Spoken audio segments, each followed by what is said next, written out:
Recorded March 24th, 2025.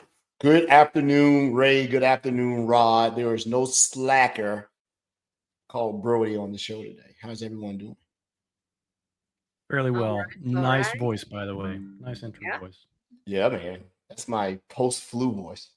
Even though I haven't had the flu. So where's that It's coming sort of from? sexy, though. You should keep it that way. I know, right? Yeah. I got that James Earl Jones. Luke, you are my father. Wait a minute. Luke, you were Luke, you're my. I think you need to Right. rewatch that. You need to rewatch that is the movie. spinoff. They got a flux capacitor. This is they cross streams in the franchise. Yeah. Well, anyway. Yeah. You know what happens when you cross streams? Everybody knows that. Yeah. You see how many franchises I hit? It's like can't stop, won't stop. I like see. It's like you prepared. Yeah. I'm just, Hey, to our listeners out there, no, we're not late. Our guest had to make an adjustment because she is super important and connected, and she had a very important meeting. So we transitioned the call to 5:30. So you get 15 extra minutes of us, the three amigos, the three stooges here today. I'm Curly. It's so hard to ask, Mo. to ask what you've done today because it's Monday, and when we used to do Wednesday, we could talk about what we've done since Monday, Tuesday, and a little bit of weekend, and what we were planning on doing the rest of the week for work, and then the weekend. But Rod had to have us move to Monday, and the only thing I can remember is barbecuing yesterday. That was barbecuing yesterday. Well, In short, there, I'm sure. yeah, it was a nice time. I did some tech stuff though. Believe it or not, I did a bunch of reading. I went back in just because I have a rule.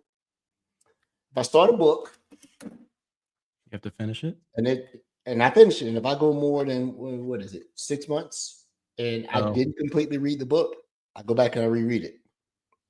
So it took me 2 hours to blaze through Rod's Must Learn KQL book. I read from cover to cover. So I had this dude right a month out from me not reading his Learn KQL in a month. It's actually not bad. But it took you 6 months, so it's actually Learn KQL in 6 months. Well, what happens is I talk to you every day, so it's like I was reading a book. That's what I was doing, and what I end up doing and peed me off. I'm still old school. I like to highlight stuff, and I'm like, oh my god, I just highlighted this book. That was a signed copy you sent me too. I'm like, so now did you buy it and then send it to Rod for him to sign, and then he sent it back? Yeah. What? Where's my copy? You didn't send it to him. Yeah. Did you send me a copy? Okay, I have to send you the. Okay, I got it. Rod, I might have extra copies, Ray. You probably wouldn't have to do that. So all Rod's old books from 2005. Oh my goodness, 9. Yeah. I have them. I found them. He sent me like 8 books, and he signed them all for me. All the SMS, all the System Center stuff. I have them all over my library. So all the books signed by Rod. His science fiction books. He doesn't want to give me his signature because I get it. It's fine. Well, you know what you do with they know about you. Yeah. I get it. Hey, they got her. Yeah. Well, anyway, I have to show my Tinka hat. I forgot to put it on. I'm sorry. This whole week. So you did get it? Oh, excellent. I got it. Thank you so much. And then my daughter took it off my head and she wore it because she was like, "This is amazing." And then I love it. Yeah. It is beautiful. I have to find it as soon as Brody joins us. I'm gonna go. Well, so to our listeners, this is just a free. The show will start and we'll become adults at 5:30. Where we do our 15 to 20 minutes before our guest, and then our guest will be on. And so, yeah, good weekend. Drink some good liquor, barbecue. Find out I ruptured a disc in my back, but I'll be all right. That's some rough barbecuing. Because he's carrying the weight of the show. He's like, I gotta do the heavy lifting. My wife likes her meat fresh, so I grab a pig. I actually like the real story, how you injured your back better. Yeah. Because some girl farted on me at the gym and it scared me and I dropped the weights. How aggressive was that flatulence? Like, what was going on there? We were doing some hit stuff. We were lifting the weights, and she squatted. When she squatted, she equalized pressure, started her. She screamed. I thought she dropped the weight on her foot. I started, instead of throwing the weight down, I tried to hold on to it, and the snap, crackle, and pop wasn't zero. My back That would scare me. And I'm down for 4 weeks. So no running. Luckily, it just hurt the stabilization muscles. Every time I sticking a needle in my back, long as my hand, I was like, you can keep that. You've never given birth before? That's nothing. That's nothing. Yeah, well, I'm not. Okay. And I'm not even going to touch that subject. But no, it could have been much worse. Being in shape. Do not underestimate the benefits of just being in shape. It will protect you from injuries, and it will definitely help you come back from injuries, right? As long as you're not some workout nut that you miss a workout, you start cutting yourself or something. Like if I make it there, I do. Yeah. Oh, don't do that, man. We encourage all our listeners not to cut themselves. No self-injury, everyone. Yeah. Okay. Your mental health is so critical. Yes, do that too. So yeah, that's why I drink beer. Beer is happy water. Beer is water with dreams. Water? Yeah. You get beer, it's just they take the dreams and they put the dreams in the water, and then that's beer. That's how I feel about gin. Big shout out to Gunpowder Gin. Yes. Gunpowder is one of my favorites. Oh, it's so good. It is so good. I have 1, 2, 3, 4, 5, 6, 7, 8, 9, 10, 11, 12, 13, Baker's dozen. 14 bottles of just gunpowder, because I used to have a bunch of bottles, but then 15 different gins on my bar. I thought it was confirmed falls from drinking gin. Gin make you sin. That's the difference. Yeah, well, it's fine. We're all welcome in the arms of the good Lord. At the end of the day, arms of the good Lord. You make you preach too. It looks like. So to all our listeners, this is the happy show. We do have lives. We're just not maniacal, security geniuses around here. We have lives. We do nothing. I call Rod sometimes just to say.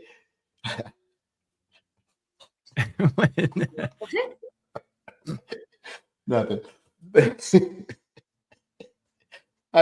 This weekend was dad joke weekend. I got a few. Let's not dad jokes time. Ray, you have to be a dad. Joke? Like a dad joke. You can be a mom. Dad, D-A-D. Dad, like a father joke. I'm from the South. D-E-A-D. And D-E-A-D sit the same way here in the South. You're dead. Oh, Lord. My dad is dead.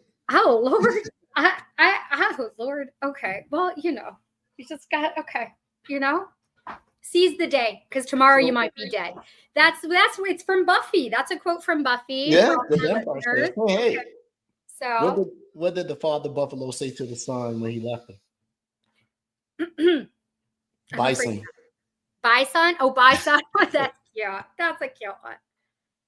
That's a good one. Hey, you want to hear something? I only know 25 alphabets. I don't know why. The alphabets? You mean oh my goodness. Yeah. Dad jokes. This is like backstage for the show. This is the conversation that our listeners generally don't get to hear, because we do this before and after the show. People don't realize. It actually comes off the rail when we become juvenile. So this is like a security secret. This is our backstage before our guests show up. And did I tell you, I was in the superstore and this guy assaulted me with a carton of milk. How dare he? Mm-hmm. That was funny. That was a good one. Oh yeah. Yeah. I can do alcohol-induced consumption. Man, we're going to be a total mess when I guest get on. I hope no, nobody's going to be a mess. What is going? Am I the only one? I know how to I was supposed to be not at the MVP summit, but I was going to go because I have points. Because I was going to go and use my points and then hang out with people like Henrik and Mona from Blue Voyant. Shout out to Hey, Mona. and Femka. She's gonna be there too. Yes, and Morton. Yep. But I didn't go. I canceled because I had like, you know, labs that made me upset with things. So now I just need to get an MRI to make sure my tumor's not growing. But you Broadway, baby. You just slap on a smile and you're like, oh my goodness, this weekend was a chaotic whirlwind. But it's always an adventure. This is what you do. You got to just keep, you know, you just like Vogue. The show must go on. The show must go on. Say Vogue. Yes. I did say Vogue. I did say Vogue. You do. Yeah. You know, we're blessed. We got our health of a sort. We got each other. We have our health of a sort, not our mental health. Who needs that? I do. Yeah. Hey, do you realize this is our last, well, before next week's big full day Women in Cyber event that we're doing for the first time? Yeah, no more Women in Cyber after this. Yeah, this is our last. Well, I mean, this is the last one for this month. I mean, how many episodes have we had? 8 so far, and then got the full day next Monday, the 31st. I hope everybody tunes in. It's gonna be awesome. Well, it's wild because you and Edward have been so vigilant and so invested in making sure that there is a spotlight on the women that are kicking ass in the industry. And obviously it's just a sliver, right? Yeah. You can't get everybody all at we can't have shows nonstop because we also have to keep the lights on in our homes. We got adult responsibilities. That said, like I want to give a shout out to you for making sure that the platform recognizes and celebrates the impact that women have had, continue to have, and will continue to have in cyber all up. So thank you, Edward and Rob. Well, I just think it's important for people to consider. It should be an all year thing, but at the same time, the more you talk about it, I think it more evident it is that, you know, it's a necessary thing. To have women we still have this huge gap, right? I think, and to be honest, we've done this as our 3rd year. And I think early on, the first year that the discussions we had, it was an unprecedented gap, but I'm not saying that it's something that we've done to improve it, but I think at least having that conversation, I think it's gotten better, really. At least I know that it has within Microsoft, but maybe the industry is. Well, you have Noodle. I mean, it could be worse. Noodle's a case study. No, and shout out to Noodle. So I just realized, like, the Clark Kent Superman, like the alter ego persona, but he definitely gave us a heads up on somebody wonderful that we're going to have on the show in June, I believe. And I do have to respond to Anna's inquiry. I think she very delightfully asked if it's remote or if she has to like fly. I was like, you should say fly in. That would have been the answer. You have to fly in. Just go to the airport with your bags, walk to the runway. Don't worry about security. It's our private jet. They're going to try to stop you. They're just testing you. The way Rod is able to get in anywhere in Microsoft. He's like, oh, that thing. Yeah. I was going to do the backstage thing, but I said, no, I can't get in anywhere. I like literally. Like, well, I'm an anti-Rod. Every place he's been in, I've been thrown out of. Oh yeah. Shit, you know how many MPVs I've been thrown out of it. I've been thrown out of so many Ignites. I was thrown out of Ignite when they were putting the sticks together. Yeah, there you go. Hey, what did Sushi A say to Sushi B? Oh, no. Wasabi. I feel like I need to hit the gunpowder a little bit. Somebody's in the mood today. You tell someone you went to the doctor and they got taken care of to relieve their back pain today. They just gave you cortisone. Yeah, that's not all. Oh, Lord. Then you should not be having Red Cup security, okay? You should not. Yes. Absolutely. This is like an after school special, okay? And we should be having an intervention, but we're not. We're just like, ha, ha, ha, laughing. And then Brody's going to come in and he's going to be like, you guys, the lesson here was we saw somebody in pain, okay? You failed. You guys, you need to go back, learn the module. So Just tell us what you need, Edward. We will provide it to you.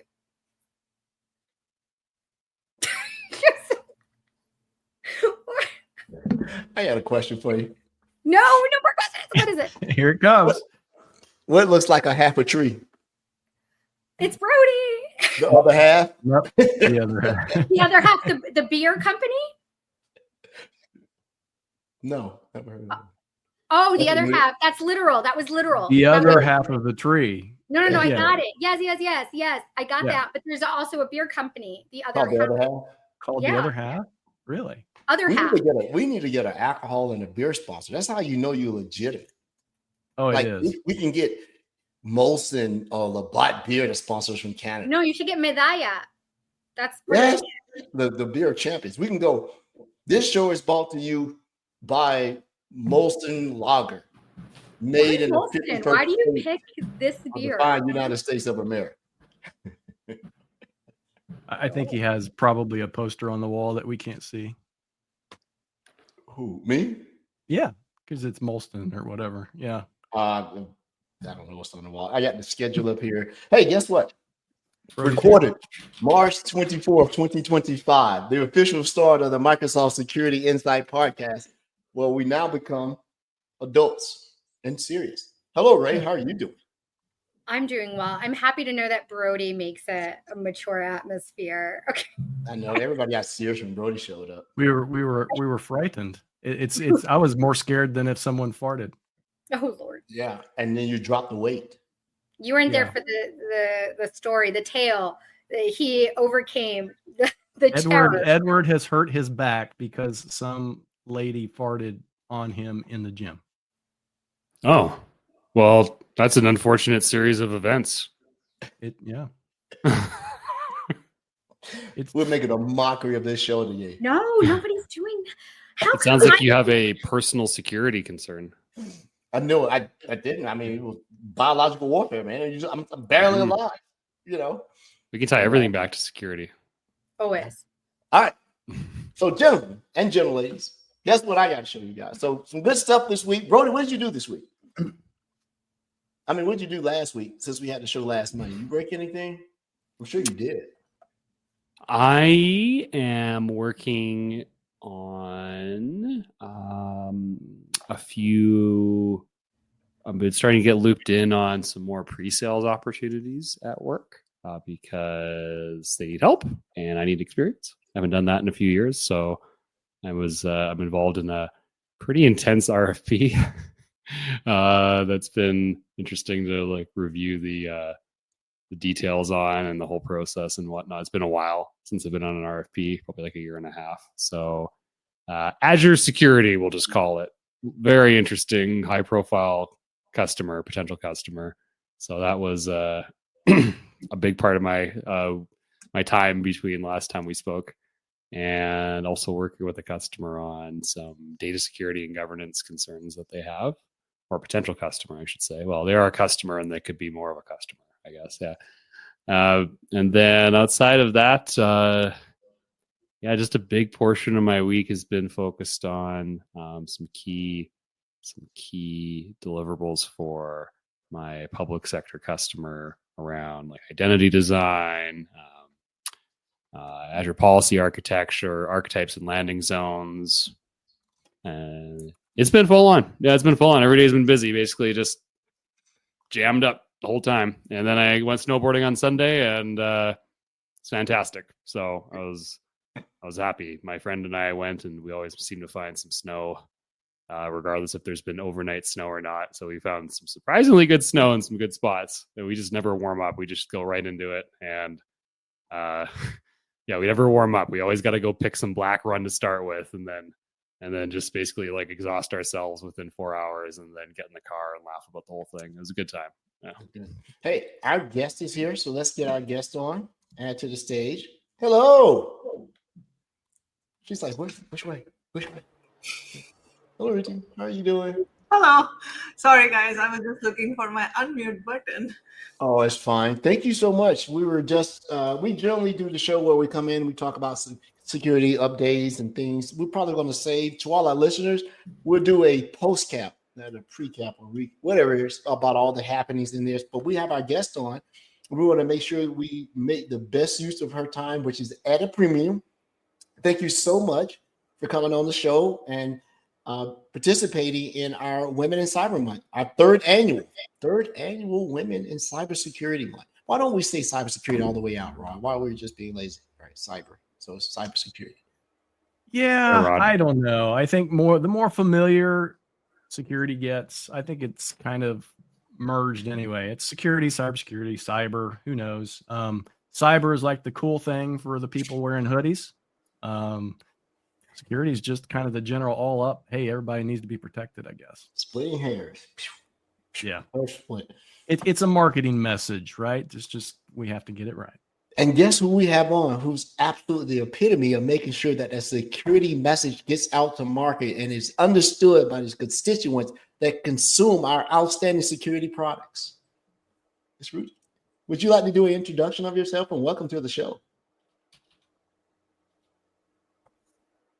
Oh, she can't hear me. Am I on mute? No. Would you like to go ahead and do an introduction of yourself, please? All right, awesome. You guys can hear me, right? Yes. Yes. Okay, perfect, awesome.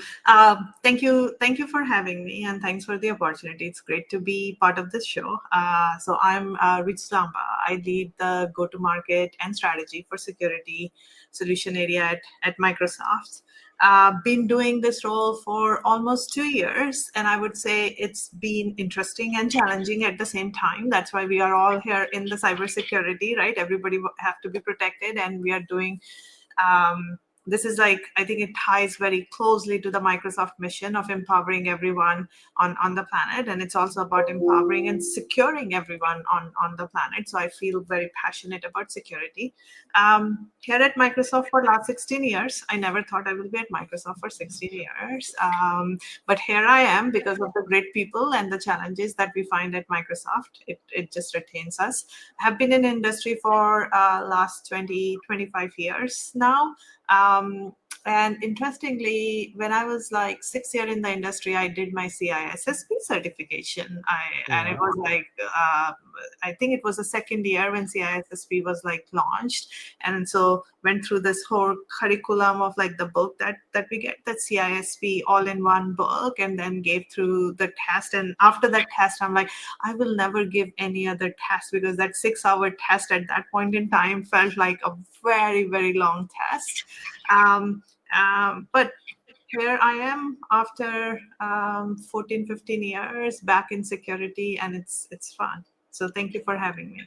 Yeah, that was an old school test. I don't know, fortunate or one of the people that took it. You sit in a room, you tear it open, you get all these questions. Like, I think it was 300 questions at the time. You had 6 hours, and then you didn't know if you passed. You had to wait till the yellow envelope. The yellow envelope came, and it came folded up. Exactly. I didn't open mine for a day because I'm scared, and you knew you passed, because if you open it up and behind your name you had your number, that means you passed. Yeah. Right? So I let it sit on my desk. Oh, I'm scared to go. Wow, that's a long time ago. So I get the pleasure of working with you quite frequently. You know, the information that comes from your team and everyone else, it comes down through CXE, GBBs, and everything else. And sometimes I take for granted how much information that comes. Like who's consolidating all this and correlating all this information that we have to do. And so I honestly know you in your current manifestation as working with you. So I said, let me do a little research. You started at Microsoft. You were a strategic consultant around data and AI, and well, not AI, but it was a data analysis and Azure Cloud, right? And yes. How did you make the transition to security? I see the role stuff, but the roles titles don't tell the story that's in between the roles. How did you get to say, you know what, I'm going to do the security stuff? Yeah, I would say I did my undergraduate in engineering. So in computer science, I did my undergraduate. And then I got hired by Tata Consultancy Services. It's like, probably you guys know, this is one of the big SI back in India. I was doing development with them. I was building an asset management application for JP Morgan chase. And then so I was good in dev and quality assurance and everything, but then I'm like, after like year it was after like 18 months, I'm like, I am bored in doing this. And I'm like, I want to go do something different. And you won't believe, I ended up with AT&T here in US doing their WAN networks. I was in the tier 4 support. At that point in time, their whole WAN network was like Lucent switches, Cisco and Lucent switches. And I did my Cisco certifications at that point in time, CCIE and all that networking certification. So I spent 2 years with AT&T. That actually gave me a very good experience in terms of how you manage the networks, the WAN, the transport layer, like everything there. And I also, at that point in time, I also did my master's in computer science. And then I'm like, I want to do something. I want to learn something new. And security was hot at that point in time. Like the CISSP certification was just announced and everything. And I'm like, I want to be in security.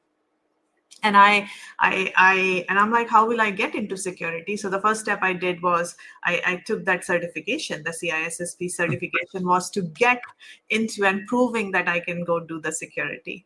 And then I got hired by Computer Associates for driving their identity, access management, network management services for the Mid-Atlantic region. So I got the privilege to work with like some of the big customers like GSK, Cardinal Health. And I learned so many different things in those environments. You know, GSK is such a big healthcare company. And when I got hired for their identity and access management, they're like, okay, Microsoft AD is like a big nightmare for us. Like you probably remember like all the farms of the AD farms. And when you go and ask them to go and update, nobody wants to touch it. And then you realize that everybody wants to do security, but they do security in silos, right? And that was a big learning and the lesson for me. And then I got a call from Microsoft and they says, would you like to join Microsoft? I'm like, I have no clue about Microsoft. And I don't know what I will do at Microsoft. And this is, no, come have a conversation. And, you know, like you start talking to Microsofties and then you go like, oh, wow, like all the people are so smart. You just get pulled in. That's how I got pulled in. And at that point in time, it was EPG. And I'm like, okay, what am I supposed to be doing here? They're like, look, you have an amazing background. And we really need help in terms of development tools. It was dev tools, Visual Studio. It was like Oracle. It was, SQL Server IIS and everything. And they're like, hey, we need really the help to push this forward. And I'm like, well, you have no application strategy here. You cannot compete with Oracle. You cannot compete with IBM WebSphere because I had that background and everything. And they're like, no, that's what we need to go do. So I started in that consultancy side of the things. We used to have a role called, it was an advisory kind of like enterprise technology advisor role where we go and look at like the end-to-end projects and various different things. And it was the same time we were building Red Dog. If you guys remember Red Dog, like Azure. And I'm like, I want to be part of that Red Dog thing because networking, my dev background, my background in security, my background in like the data all started coming together. And that was an amazing journey for me to like pull all these things there. So I spent time as an SSP, as a TSP in the field. And then finally I said, I'm done with sales.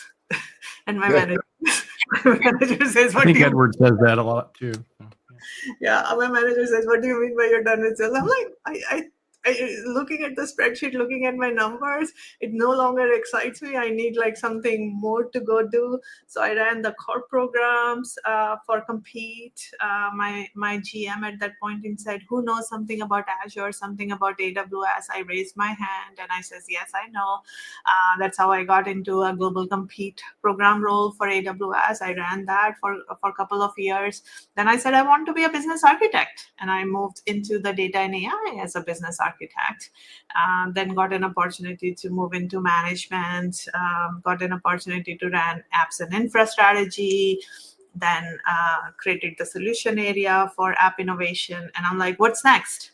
So my leadership said, what about security? And I'm like, interesting. I've done it in my past life, never done it in Microsoft. And to me, the most interesting aspect, like every role I go to, I try to learn something new. And I'm like, what will I learn something new in security? And for me, this whole aspect of M365 and how we look at security from that perspective was like, for me, was a new journey for me. So I'm like, okay, that probably I need to go and learn. I don't think I can ever get into the full side of the modern workplace, but I'm like, yeah, security gives me that bridge between Azure and M365 cloud and how we secure and how do we protect. So here I am. So that's pretty much my story. Like I try to go and look for like the areas where I can get to learn something new. It's like challenging and keeps me up on my toes, and cybersecurity at Microsoft is one of that area. Sounds like you like a lot of variety. That's very cool. Yeah.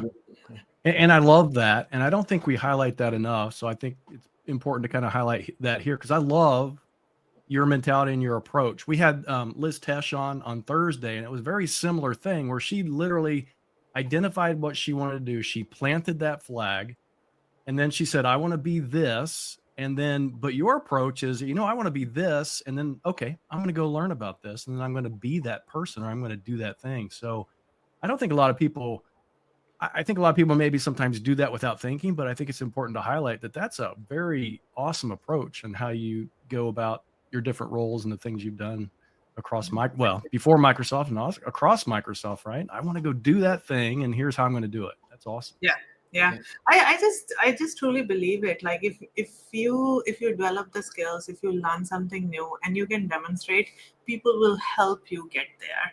Because I think earlier in my career, like as I moved to US, I'm like, I don't have anybody or like big sponsorship and things like that, right? Like you have like typically sponsors, and so I'm like, okay, I like whatever I do is based on my abilities and what can I go and deliver. And if you do like the right things, you kind of find that next opportunity. I think that's like the belief system I have. So I just keep learning. And I think your approach, at least early on, was, hey, there's a certification for this. I'm going to go do that cert. And that's how you learned. Do you think that's, I don't know if you're too far gone from those types of roles, but do you think that's still kind of a very valid thing to do for our listeners?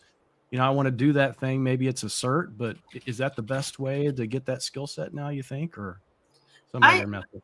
I think for me, it was less about getting that skill set, but more about getting that credibility. Because like, as I was looking at roles, like it was not like, hey, I didn't have like the security knowledge and I don't understand this whole concept of like cybersecurity. But it was like, okay, when you go for those kind of like interviews, how do you prove that you have that credibility? And so CISSP certification kind of gave me that credibility, like, or like at least like when people were looking at it and they're like, oh, you are CISSP certified, that was like a big thing. And it was like, I think when you are like early in your career, you are looking at roles, you are switching roles, and people are looking at, can we trust them? Can we take like a bet on them? So these certifications do help, at least in my career. And this is like maybe a little bit dated, but I think those things help with your credibility. I think it's relevant today as well, because you need to showcase the experience in order to substantiate that you merit that accreditation. So for sure, 1,000%. As you spoke about doing the right things and lining up opportunities with your intention kind of deliberately set, right, with this North Star, how did mentorship tie into the bigger picture there? Honestly, I got sponsors and I got mentors without me actually running after saying, hey, I need a sponsor or I need a mentor at like Microsoft. So I sometimes I feel like very privileged and fortunate that my leaders, my skip levels have always been there to like support me. Like as an example, I'll give you, when I moved to Corp and I was doing this AWS compete role, it was like when you are like in the field, it's like very tactical role. Even though I was running a program, it was like very tactical role, right? I'm talking to the sellers, I'm looking at the deals, I'm talking to the customers, how do we differentiate and everything. It's like day-to-day grind that you have to go to.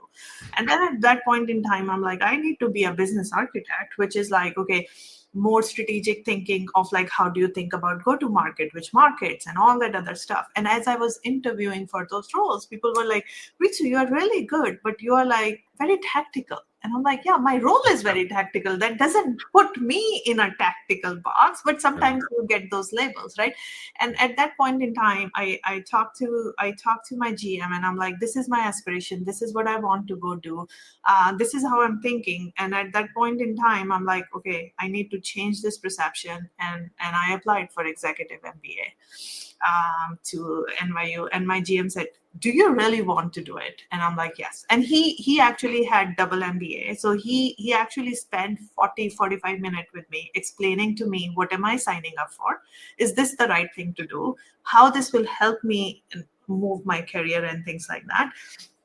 And I never thought like a GM will sit with me and walk. And I'm so grateful. It's like, his name is Stefan. He's like right now, I think in Germany, but he did that. And I'm so fortunate that he coached me at that point in time and helped me take that step forward. And he actually, after that, also helped me land in a business architect role as well. Right. Nice.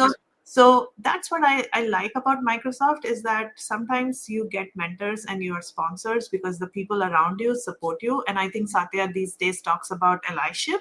To me, this is like allyship, which Definitely. so like when you get these kind of advice, we should just accept it and move forward with it. Lead with yes. Yeah, Ritu, you're a Stern graduate. I got my MBA from Stern, so I love that you like set it up and then you knocked it out of the park. So that was amazing. It's like you're an architect by trade.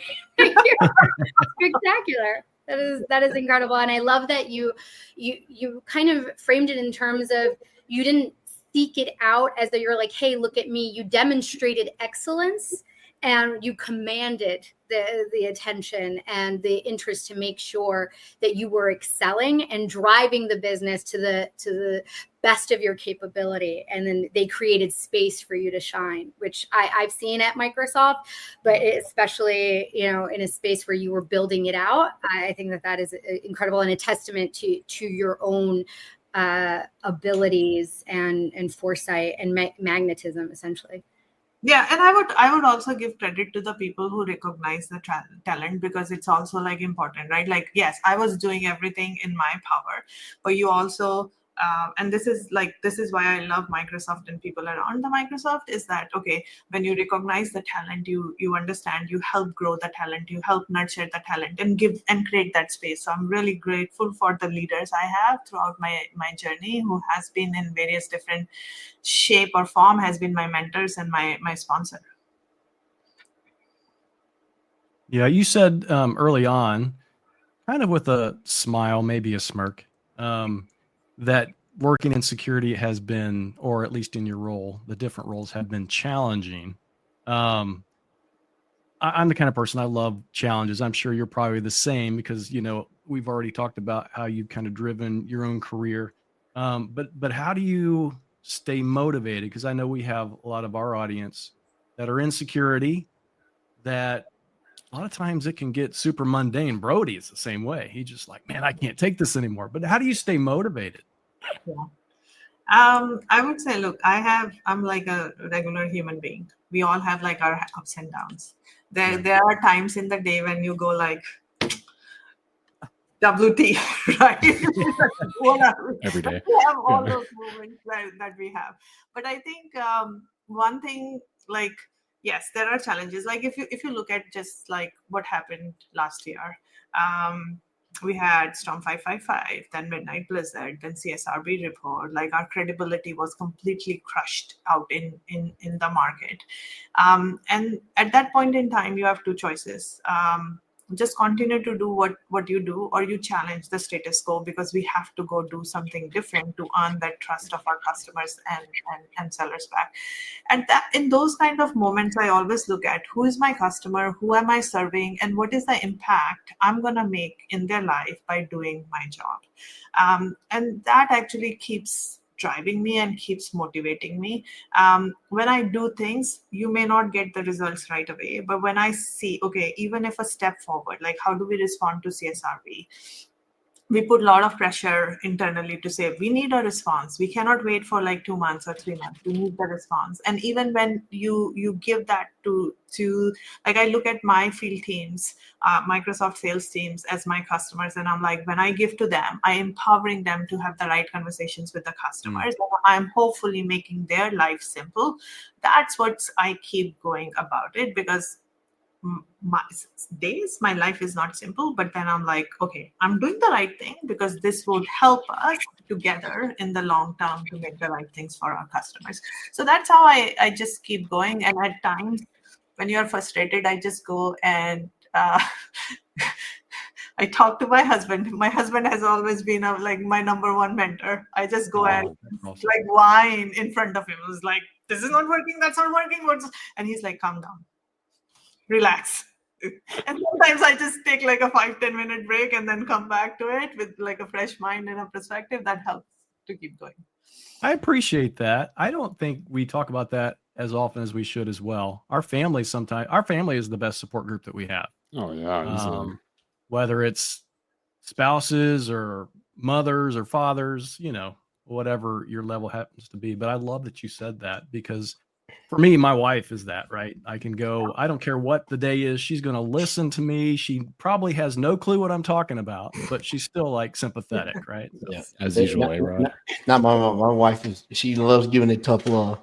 I come in now complaining, oh my God, this is coming out of go to market. This is not ready. Blah, blah, blah. Who did this? And I'm like, Rudy Group. I think you deliver the message in the style that you need to hear, the way that it's going to resonate with you most effectively, right? So when my wife comes back to me, she said, "You're a GBB, aren't you?" I said, "Yeah, GBB stands for Get Better, Brother." whoop. That's nice.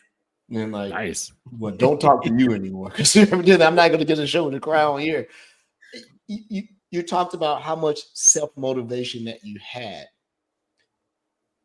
What we want to amplify here is that it is Women in Cyber Month. It is about showing the impact that women have across, and it is much more prevalent than it is not where it needs to be. Period. But it is much more prevalent. It's not as sparse and as scarce. And in my limited observation, it seems to be that when I meet someone in cyber, and there's a woman, it's generally I'm getting into cyber and I'm finding my way, or they're very accomplished like yourself. They're up here. What we're trying to do is find that middle ground so we can understand what that maturation process is. And oftentimes it's the lack of thereof, or if it's not working, if it is working, an abundance of sponsorship, leadership, mentorship. How is that? Because you seem to me, I've interacted with you on big conferences and privately sometimes like this right here. How do you go about manifesting that? When you say, "Hey, it's my time to get back," do you find yourself sort of galvanized to people that sort of remind you of you, and that's how you choose? Hey, come here. Let me show you, person. This is how we're going to just do this right here. Is that part of your makeup right now? Because after a while, everyone who succeeds, if you're really the person you think you are, you feel like, I need to give back. I don't know how, but I want to. How do you do that? Because I've never heard you tell anybody no. In the time I've known you, even across some of these calls, whether it's Shaba, Bill, Hyatt, I know you're interacting with Aaron. How do you give back, but make sure that you don't, put yourself at a deficit? Yeah, I would say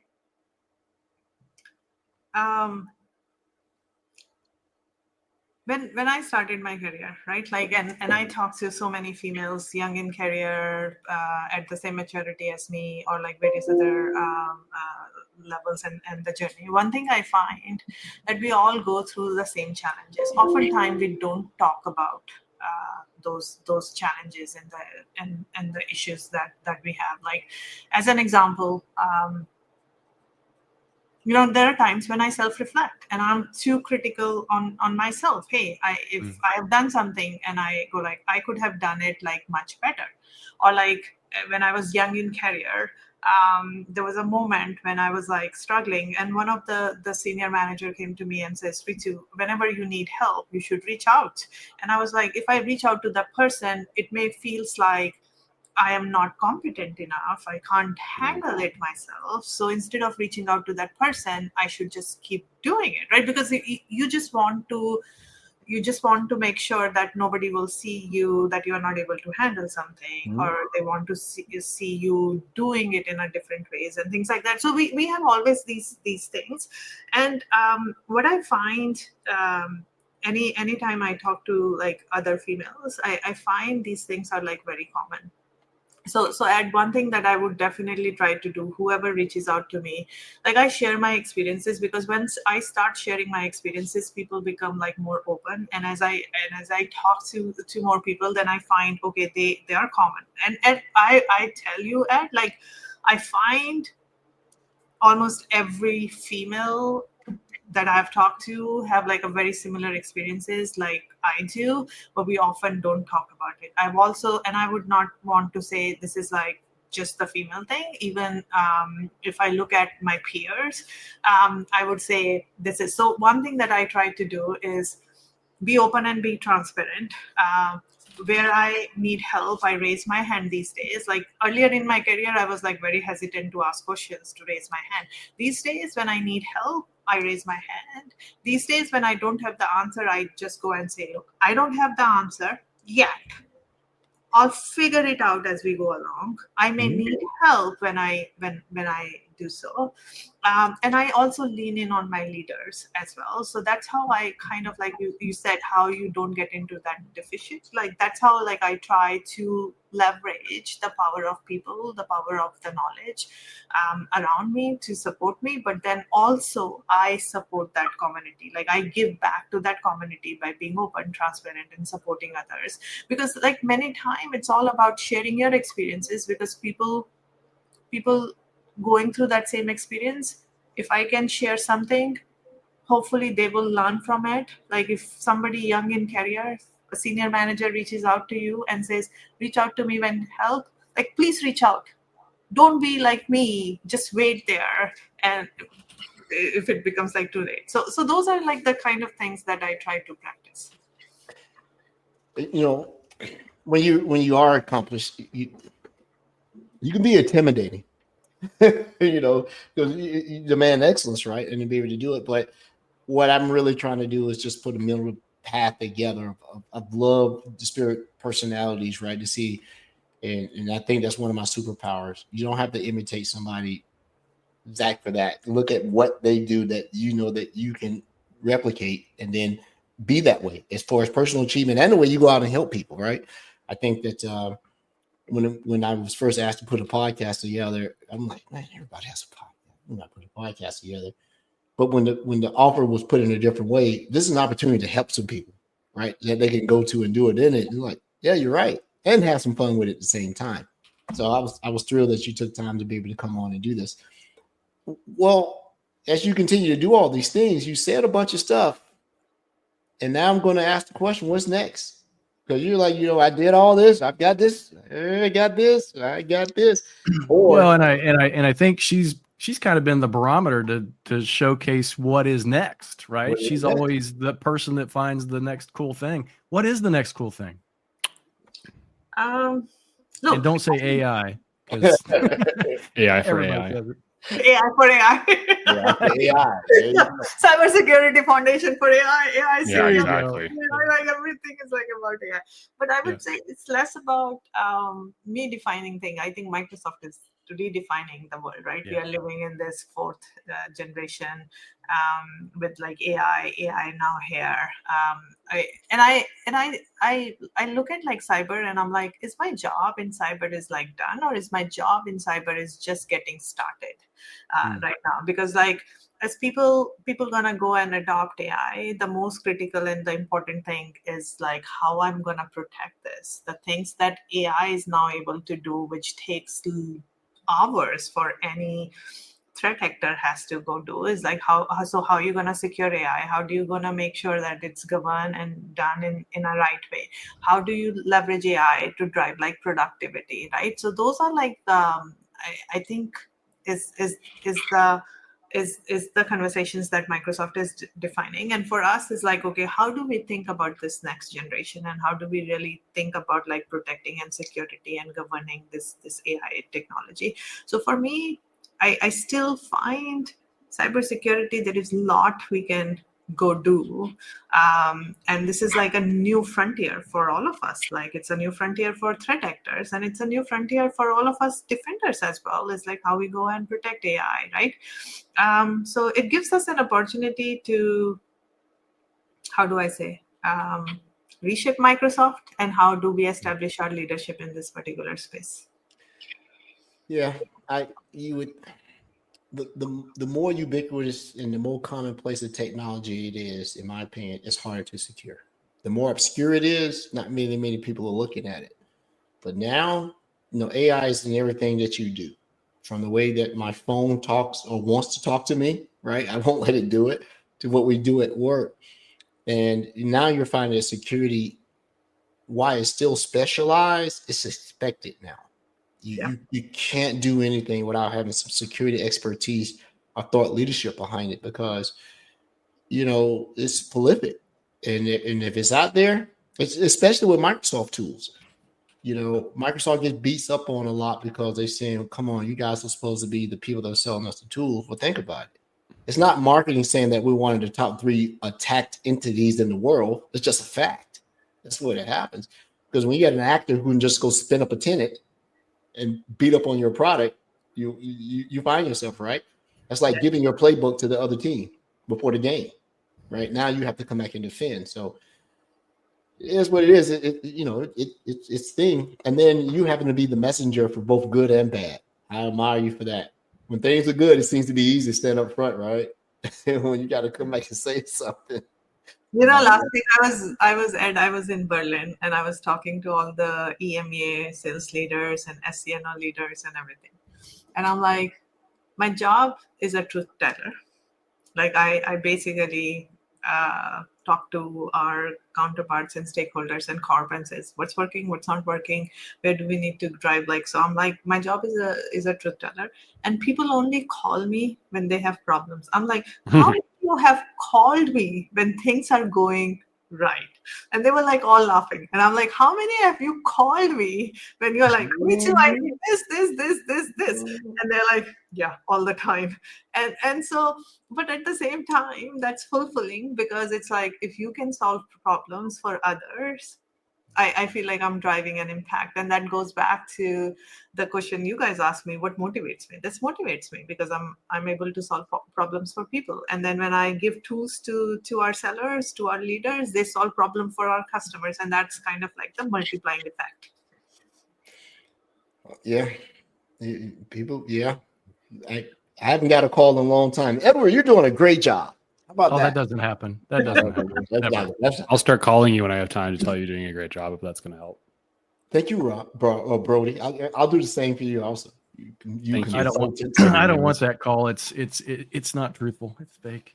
But no, I appreciate, and I think for our audience, I think that's important to highlight. Just to go back a couple steps, securing AI, and then the agentic AI, which today we actually started finally talking about our security copilot agents, which will be out here shortly in public preview.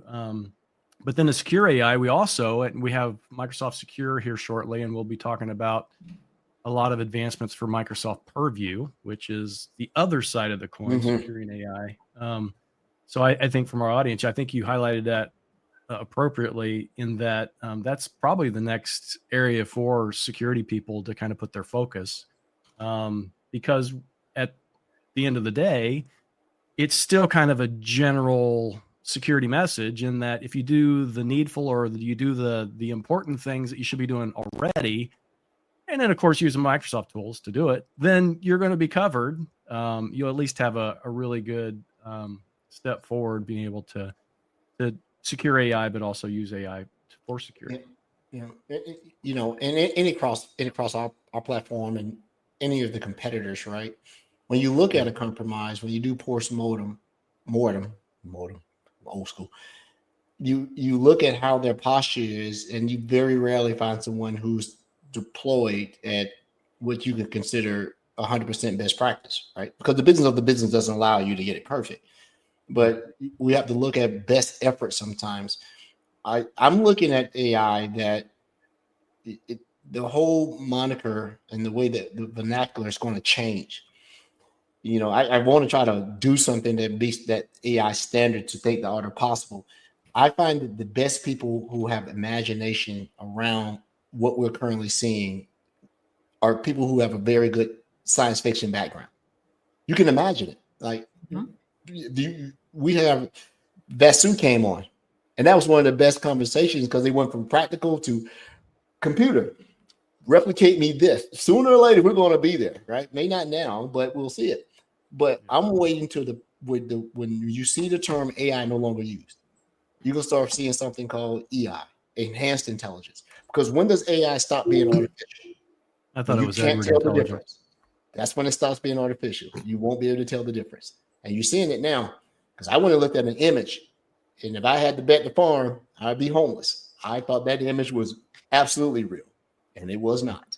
And being able to do it. So when you or you're just gullible. Where's what? Or you're just gullible. Well, that's the thing. That's a trait. I have a follower. I got a bridge for sale in New York. Rave sold me that same bridge 3 times. I keep buying the bridge. I don't understand. Totally off topic, and it just hit me now. So you two went to the same college. That you're alumni of the sort. Yes, Ryu Stern School of Business. Yes. Oh, Yeah. okay. We had a guest on, right? Was it same guest? Who was the professor that came on? Oh, no, that's Professor Zambati, and he's from Utica University. So that's a master's in cyber operations. So I'm working on my 3rd master's. My MBA was my 2nd. And to Ritu's point, it's about being intrinsically motivated, and you have to be a lifelong learner, and you have to be voracious, and you have to have something that is driving you to want to accumulate knowledge, and then to have a passion to want to demonstrate that knowledge and show impact.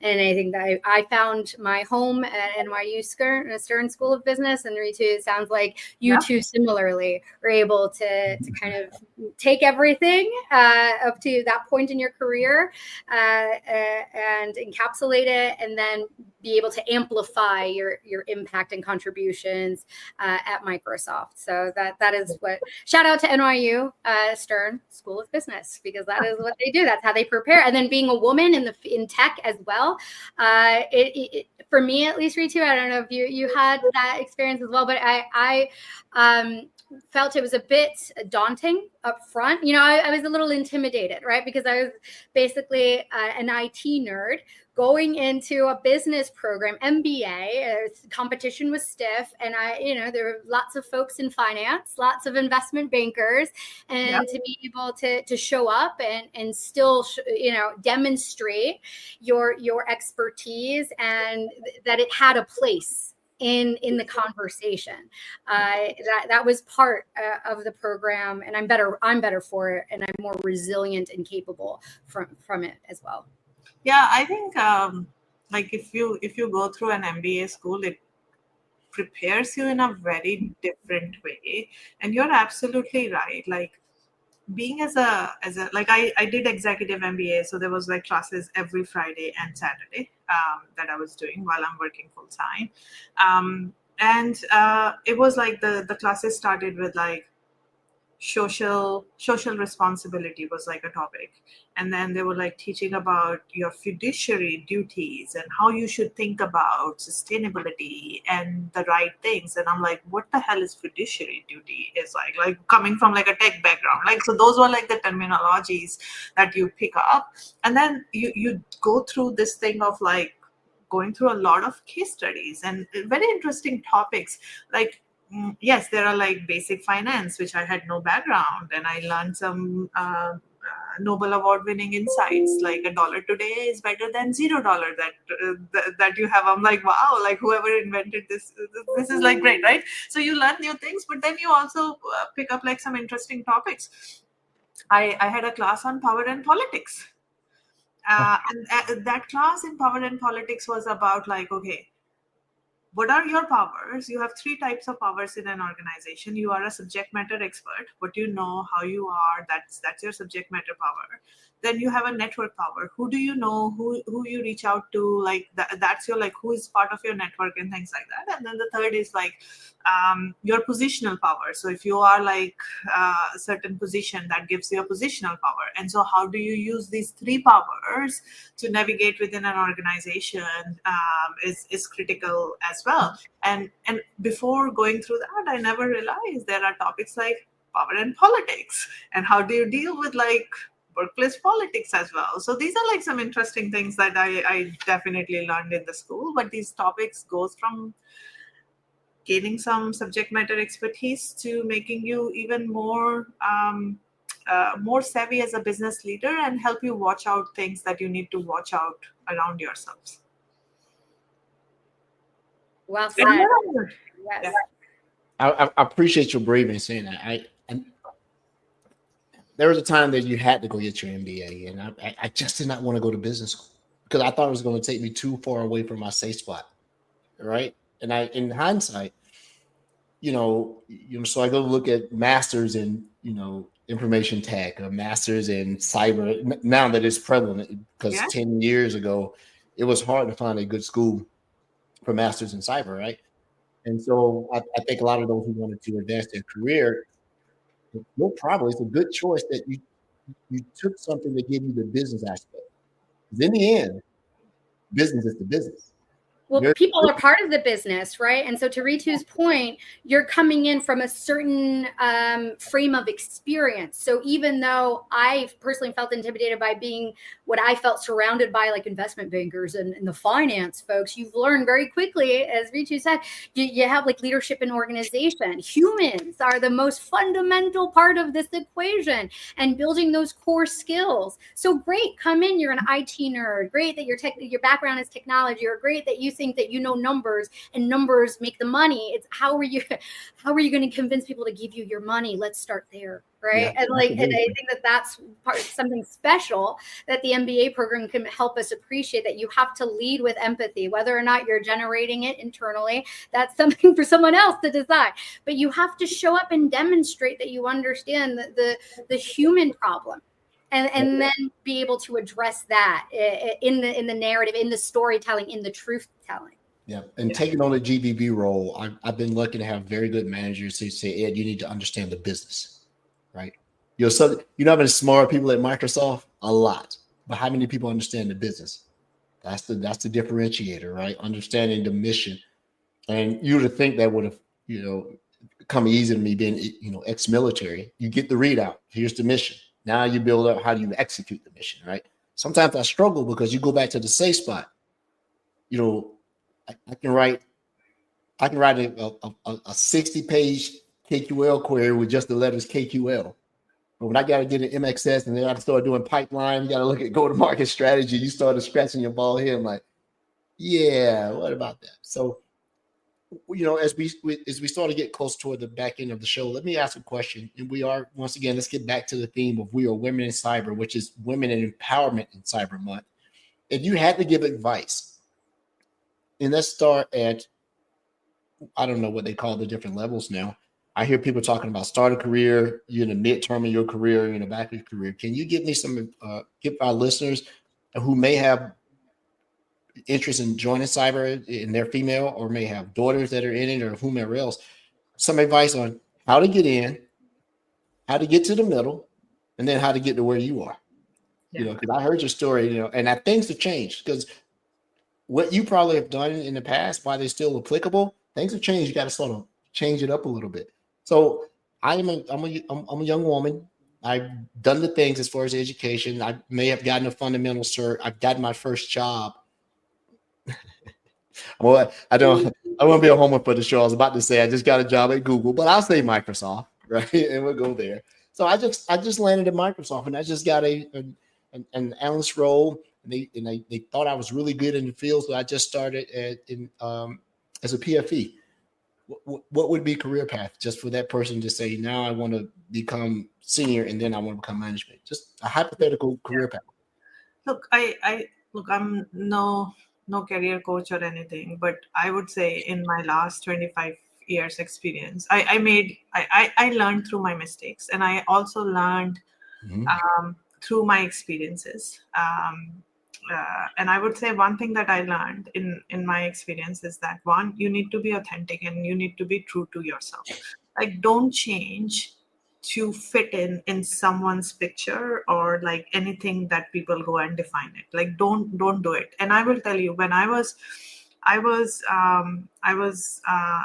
mid in my career, and I was moving towards like the people management and things like that. I've done people management before Microsoft, but somebody said, "Oh, you're gonna move to the people management. You need to be smiling a lot." And I'm like, "What? I need to be smiling a lot? Like, what does it really mean?" Right? Like, because it's like, okay, you have to generate energy, right? That's one of the leadership principle. And I mean, like, okay, smiling a lot is like equivalent to like generating an energy, and I should be like somehow showing up differently because now I'm like a people manager. And I struggled. I struggled because I tried to fit it in some frame that was like defined for me. And then finally, after like going through that, I'm like, this is not working for me. I'm getting frustrated. People around me getting frustrated. This is not who I am. Who am I? I need to be true to myself. I'm authentic. This is who I am. Yes, people comes and tells me you're a black and white person. I'm like, I'm a black and white person. I tell people, you talk to me. I'm a direct person. I will tell you the way things are. I may not sugarcoat things, but this is like who I am, right? So be authentic and be true to yourself, because that would make you happy. That would actually help you drive more impact. So that's one thing. The second thing I would say, don't get hesitant, don't get intimidated by things, because like when we talk about cyber, people are like, oh my god, this is cybersecurity, how much depth do I need to go in? Like, as an example, I was saying, hey, I did this CISSP certification, or I did like this MBA. Like, it was like to get that credibility. But then I learned, it's like, I don't need like some stamps to prove me credible. Like, if I would have gone to people and have like open conversations and dialogues, I think people are very, very supportive in helping you shape that. So cyber is not like a very tough field, or it's like, hey, super sharp brain. Like, when you go and talk to the CISO, as an example, they're like business people, and business is all about 101. Like, there is no rocket science behind these things. And you go to and talk to the CISO, they're like, okay, I'm really concerned about risk. My organization wants to adopt tools which is like so that they can get more productive, but I'm concerned about risk and I want to make sure my organization is safe. Those are the two goals I have. Ritu, how are you thinking about these things? And the conversations I am having with CISOs is not like, how does MDO work and how do you get the responsiveness of MDO, like the deep dive things. It's a business conversation. So I truly believe we all can get started in any field that we want to, and we should not just be hesitant. We should be open and exploring and challenging ourselves. Like, if you are willing to challenge yourself, I truly believe you can achieve anything. Like, I have a 17-year-old daughter who is ready to go and venture out this summer into into her undergraduate, and I keep telling her, just believe in yourself that you can do things. You should never look back and have regret that why you didn't try it. So put on your best. Don't worry about like the outcomes. And so that's what would be my advice. Don't get intimidated. Cybersecurity is not a very hard field. If you put your head and learn the basics, you will excel in that. And finally, I would say, ask support. Don't be hesitant to reach out to people and have like candid conversations when you need help. Yeah. One of the best mentors I have and still have at Microsoft. He said, whenever you want to present, Edward, if you really want to know that you nailed it and you believe in what you're trying to convey, give the entire presentation and don't use a single acronym. Say it all the way out. And when you can say it naturally, you don't go MDO, MDE, say it all the way out. Now you'll understand that you really care about conveying the message to your audience and not trying to prove how smart you are. So that way, because people are not going to raise their hand, what's MDE? What's MDO? What's AEIOU? You know, because it changed. That to this day, that if I'm writing, I'm not a prolific writer like these three individuals, but when I'm writing a presentation, got to get one ready now. That is a cognizant effort, and say, do not use an acronym. Make sure that, you know, because we're all using Copilot, tell Copilot, no acronyms, right? And then I can get through it. And now it makes me slow down. Because if you ever notice when you're using acronyms, you talk too fast. You go like that, but when you slow down. So when you use a Microsoft Defender for cloud application, the tenor goes a little bit better. I'm like, okay, that's better. When I'm going now, if you're using MDCA and you connect it to .xdr and you do this, people are like, what is he talking about? What's the next section? You know, I'm going to go to the free chicken sandwich thing. I'm not going to do this, right? Yeah. You're right. Sometimes I get intimidated by who I think's in the crowd. Who wouldn't be intimidated? Raising the crowd, judging me when I go to conferences with her and stuff like that. There's a huge challenge with Microsoft right now about success comes with its own challenges, right? You have to craft a message that seems very confident, not braggadocious, not arrogant, but at the same time a little bit of forgiving, because we've had some challenges here. You know, this is a personal question. What is the thing that recharges you? Is it running? Is it fishing? Is it MMA? Is it video games? What is the thing that charges you back up so that you can come back to work tomorrow and go, oh my, we got to do this again? You know. I think a couple of years back, I started running and got very regular at like the gym. And at times I go to gym and I'm running and I'm checking my phone. So which distracts me. So I've started practicing two things. When I get up in the morning, I don't look at my phone. I don't check my emails. And I just take my mornings to myself. Mm-hmm. And I'm like, this is my time where I'm gonna be myself. Like if I get up in the morning and the first thing I check is my email, I'm straight into the work, and that actually brings me down. So that's one thing I've started doing.